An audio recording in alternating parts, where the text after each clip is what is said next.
പത്തനംതിട്ട കലഞ്ഞൂരിൽ വാഹനാപകടത്തിൽ ബൈക്ക് യാത്രികൻ മരിച്ച കേസിൽ ലോറി കസ്റ്റഡിയിലെടുത്ത പോലീസ്. തെങ്കാശിയിൽ നിന്നും തൃശൂരിലേക്ക് പോവുകയായിരുന്ന മിനി ലോറിയാണ് ഇരുചക്ര വാഹനത്തിൽ ഇടിച്ചത്. കഴിഞ്ഞ വെള്ളിയാഴ്ചയായിരുന്നു അപകടമുണ്ടായത്. കോന്നി കുളത്തുങ്കൽ സ്വദേശി കിരണാണ് മരിച്ചത്.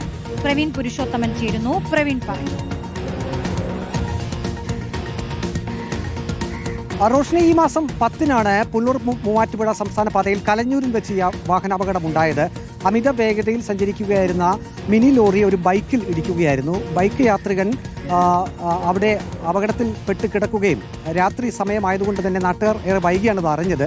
നാട്ടുകാർ അവിടേക്ക് എത്തി കോന്നി മെഡിക്കൽ കോളേജിലേക്ക് ഈ 25 വയസ്സുള്ള യുവാവിനെ മാറ്റിയിരുന്നു. പക്ഷേ ജീവൻ രക്ഷിക്കാൻ കഴിഞ്ഞില്ല. അതിനുശേഷം കൂടൽ പോലീസ് കേസ് രജിസ്റ്റർ ചെയ്ത് അന്വേഷണം നടത്തിയിരുന്നു. ഒരു CCTV ദൃശ്യം ലഭിച്ചു. പക്ഷേ ആ CCTV ദൃശ്യത്തിൽ മിനി ലോറി കാണാം, പക്ഷേ അതിൻ്റെ നമ്പർ വ്യക്തമായിരുന്നില്ല. പിന്നീട് ഇത് പച്ചക്കറി കയറ്റിക്കൊണ്ടുപോകുന്ന ലോറിയാണെന്ന് പോലീസുകാർക്ക് പ്രാഥമികമായിട്ടുള്ള വിവരം ലഭിച്ചു. അതിനെ തുടർന്ന് ആ സമയത്ത് അതുവഴി കടന്നുപോയ മറ്റ് മിനി ലോറികൾ, പച്ചക്കറിയുമായി പോയ മറ്റ് മിനി ലോറികൾ കേന്ദ്രീകരിച്ച് അന്വേഷണം നടത്തി. അതിൽ ചില ഡ്രൈവർമാരുമായി സംസാരിക്കാൻ പോലീസ് ഉദ്യോഗസ്ഥർക്ക് കഴിഞ്ഞു. അതിൻ്റെ അടിസ്ഥാനത്തിൽ തെങ്കാശിയിലുള്ള ഒരു ലോറിയാണ് ആ സമയം അതുവഴി കടന്നുപോയെന്നുള്ള ഒരു വിവരം പോലീസ് ഉദ്യോഗസ്ഥർക്ക് ലഭിച്ചു. പിന്നീട് തെങ്കാശിയിലേക്ക് അന്വേഷണം നീണ്ടു. അവിടേക്ക് പോലീസ് ചെന്ന് ഈ മിനി ലോറിയും ഒപ്പം തന്നെ അതിൻ്റെ ഡ്രൈവറെയും കസ്റ്റഡിയിലെടുക്കുകയായിരുന്നു. ഈ വാഹനാപകടം നടന്ന സ്ഥലത്ത് മിനി ലോറിയുടെ ചില പാർട്സുകൾ വീണ് കിടപ്പുണ്ടായിരുന്നു. അതും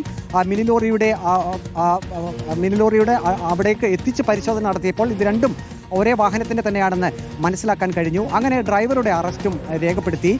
ഏതായാലും നിരവധി CCTV ദൃശ്യങ്ങൾ പരിശോധിച്ച ശേഷം ഒപ്പം തന്നെ മറ്റ് ലോറി ഡ്രൈവർമാരുടെയൊക്കെ മൊഴി രേഖപ്പെടുത്തിയ ശേഷമാണ് അറസ്റ്റിലേക്ക് നീണ്ടത്. അതുമാത്രവുമല്ല, ഇത് തെങ്കാശിയിൽ നിന്നും തൃശ്ശൂരിലേക്കാണ് പച്ചക്കറിയുമായി ഈ മിനി ലോറി പോയിരുന്നത്. തിരികെ വന്നപ്പോൾ അത് ഈ കലഞ്ഞൂർ ഭാഗം ഒഴിവാക്കി പത്തനംതിട്ടയിൽ നിന്നും അടൂർ വഴിയാണ് ഈ ലോറി മടക്കയാത്ര പോയത് എന്നുള്ള ഒരു വിവരം കൂടി പോലീസിന് ലഭിച്ചിരുന്നു. അതും സംശയം വർദ്ധിക്കുന്നതിന് ഇടയാക്കി. അങ്ങനെ മറ്റ് ലോറിയിലെ ഡ്രൈവർമാരെ വിശദമായിട്ട് അവരോട് കാര്യങ്ങൾ അന്വേഷിച്ചപ്പോഴാണ് ഈ മിനി ലോറിയെ പറ്റി അറിയാൻ കഴിഞ്ഞത്. ഏതായാലും തെങ്കാശിയിൽ നിന്നും മിനി ലോറിയും ഒപ്പം തന്നെ ഇതിന്റെ ഡ്രൈവറെയും കസ്റ്റഡിയിലെടുക്കുകയും അറസ്റ്റ് രേഖപ്പെടുത്തുകയും ചെയ്തിട്ടുണ്ട്.